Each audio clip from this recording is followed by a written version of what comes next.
Hi hello welcome back to our channel. ఇవాళ నేను నేరేడు పళ్ళతో రవ్వ హల్వా చేస్తున్నాను. సో దానికోసం నేను 100 గ్రామ్స్ నేరేడు పళ్ళ గుజ్జుని తీసుకున్నాను. అలాగే 100 గ్రామ్స్ షుగర్ పౌడర్ తీసుకున్నాను. 60 గ్రామ్స్ రవ్వ తీసుకున్నాను. కొద్దిగా నెయ్యి, అలాగే నెయ్యిలో వేయించుకున్న డ్రై ఫ్రూట్స్ అండి, కొద్దిగా వాటర్. సో బాండీ పెట్టి బాండీ హీట్ ఎక్కిన తర్వాత 3 టేబుల్ స్పూన్ ఘీ యాడ్ చేసుకున్నాను. సో రవ్వ యాడ్ చేసుకుని రవ్వ బాగా పచ్చివాసన పోయే వరకు వేయించుకోవాలండి. సో దాని తర్వాత బాగా వేగినాక కలర్ చేంజ్ అవుతుంది. సో అప్పుడు మనము 3 కప్పుల వాటర్ యాడ్ చేసుకోవాలండి. ఒక కప్పు రవ్వ అయితే 3 కప్పుల వాటర్ యాడ్ చేసుకోవాలి. సో రవ్వ బాగా 70% కుక్ అవ్వాలి.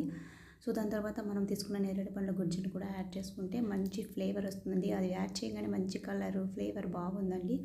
సో అది బాగా మిక్స్ అయిన తర్వాత షుగర్ పౌడర్ యాడ్ చేసుకొని బాగా మిక్స్ చేసుకోవాలి. సో దాని తర్వాత డ్రై ఫ్రూట్స్ కూడా యాడ్ చేసేసుకొని బాగా మిక్స్ చేసుకోవాలండి. అంతే, స్టవ్ ఆఫ్ చేసేసి సర్వ్ చేసుకోండి. డెఫినెట్గా ట్రై చేయండి, చాలా బాగుంటుంది. షుగర్ పేషెంట్లు ఉన్న వాళ్ళు షుగర్ పౌడర్ బదులు బెల్లం యూస్ చేసుకొని తినచ్చండి. Thank you so much.